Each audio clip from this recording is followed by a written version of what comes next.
The last video ended with the sides of the chest being glued up. I'm starting this one off by labeling all the faces of the box and adding another board to the front, back, and two sides.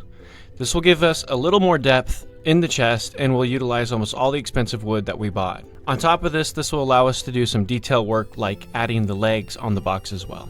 To add these boards, we need to plane the face of the panels we already glued up and make sure that we plane the boards we are going to add onto the panels so that they match up perfectly. All this is doing is ensuring consistency throughout the board since they will be too wide to actually run through the planer later on. With the panels and boards playing to the same thickness and paired off with each other, I can now focus on gluing all of them together to finally complete the dimensions of the chest. I think glue-ups have to be the most stressful part throughout this series. It's a constant battle between boards bending, glue getting everywhere, and the glue setting up too quickly due to the summer heat.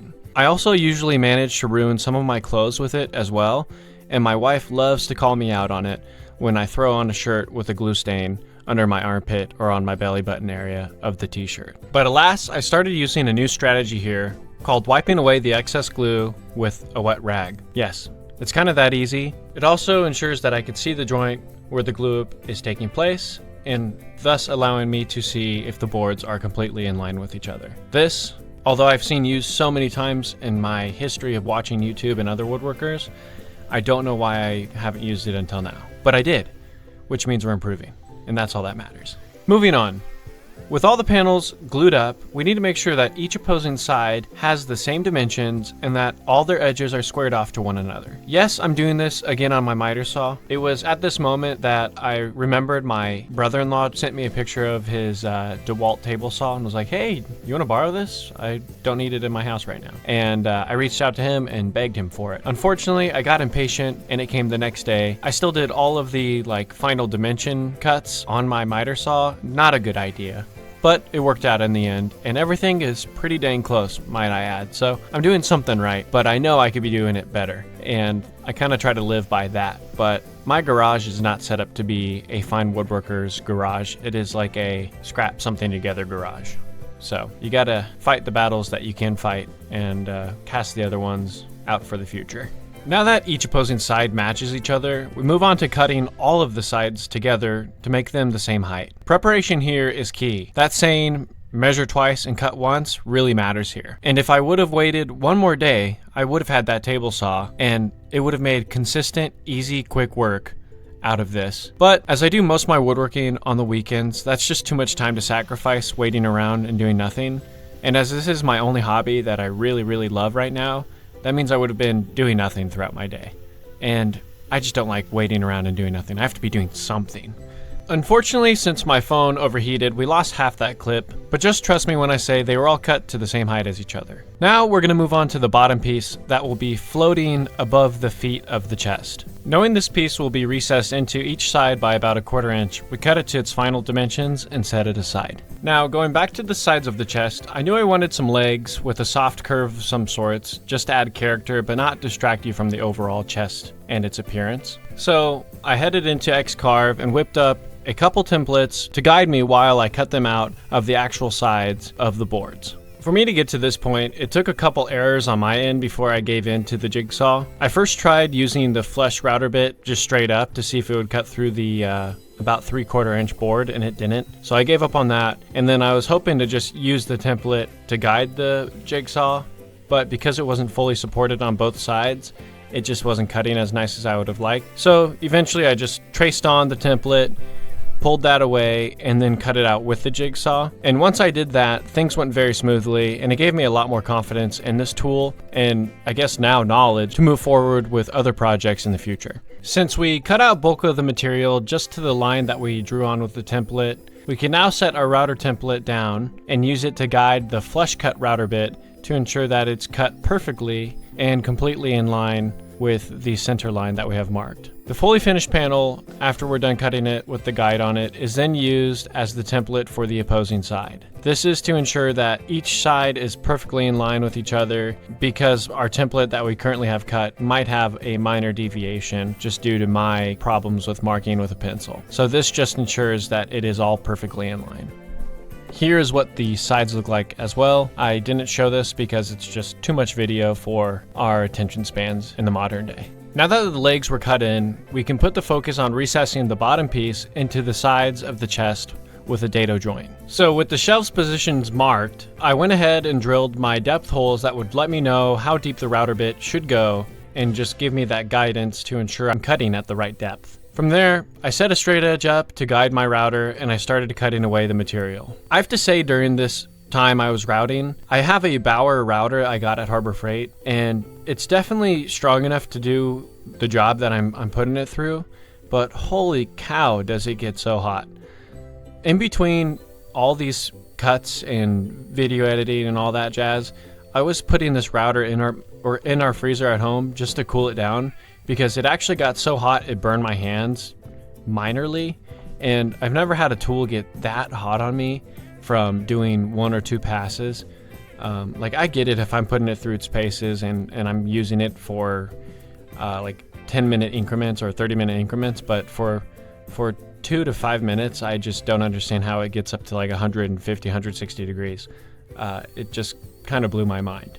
But I was making do with what I had, and it still got the job done.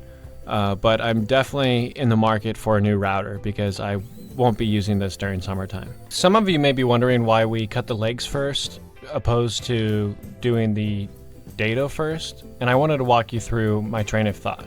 So, the reason we did the legs first was to ensure that the bottom would be floating in the proper position and we didn't end up accidentally cutting the curvature of the legs in the wrong spot. I could have done this if I did more planning with this chest, but due to my lack of planning, I try to do the steps that would kind of align the next step in the right spot, if that makes any sense. Since we know where the peak of that curve is on those legs, we can then reference that spot by 3/8 of an inch up, and that will be the bottom of the dado joint where the bottom shelf will recess into the box, making it a box. Now that the dado slots are done for the front and back, we get to move on to the sides of the chest. Since the front and the back are butt jointed up against the sides of the chest, we're only going to run a dado all the way through the sides.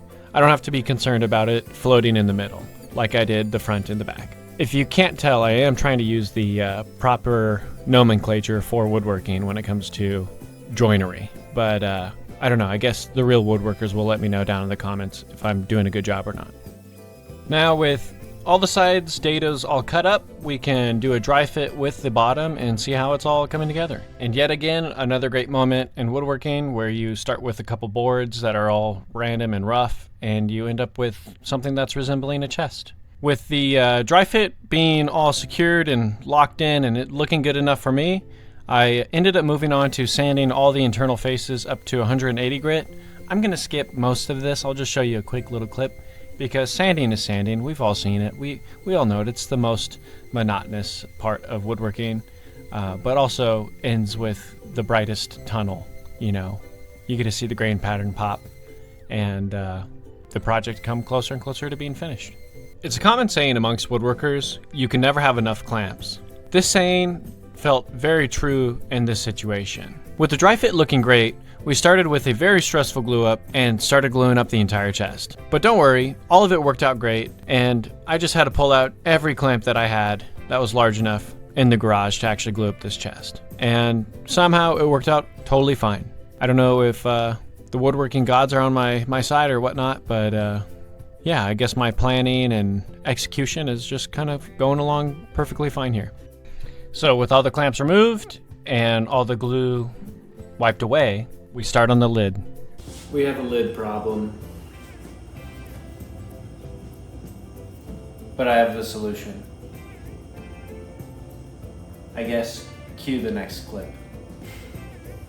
Thanks, Pass Hunter. The solution is beefing up that lid. You can see that it's not wide enough and it needs to be thickened up for the hardware we are going to be using later on. Luckily, the table saw arrived and I can now rip some of the leftover cut-off pieces and use those to thicken the lid up and make it wider. From there, we're going to jump to gluing up everything and then gluing the frame around the lid just so it will seat properly on top of the chest. With the lid practically finished and all glued up and cured, we are now going to sand it all flush so that it is pretty much done and in line with the chest. And finally, this will bring us towards the end of the second video. If you couldn't tell by now, this chest is an Arizona themed chest. The wood is made with mesquite, and we're going to be incorporating some saguaro cactus skeleton and cholla cactus skeleton in the next video. But I want to talk about the hardware that we're going to be including. When I think of Arizona and how beautiful this state is, I really tend to think about nature, plants, mountains, etc. And I really wanted to try to capture this while making this chest. And so that's where all these brass pieces come in. I don't know if I'm having a boy or a girl yet, but I do want to try and instill in them the love for nature that I have and that I had when I was a child. And I'm hoping that them having these little brass insects will kind of be that starting point when they're starting to learn and recognize certain things about living. So I don't want to spoil too much, and I'm going to leave you all guessing how I'm going to incorporate each one of these brass critters into the final piece. And this is where I'm going to wrap up the second video. So stay tuned for the next video, and I cannot wait to show you guys the final Arizona themed hope chest. Thanks for watching. Bye.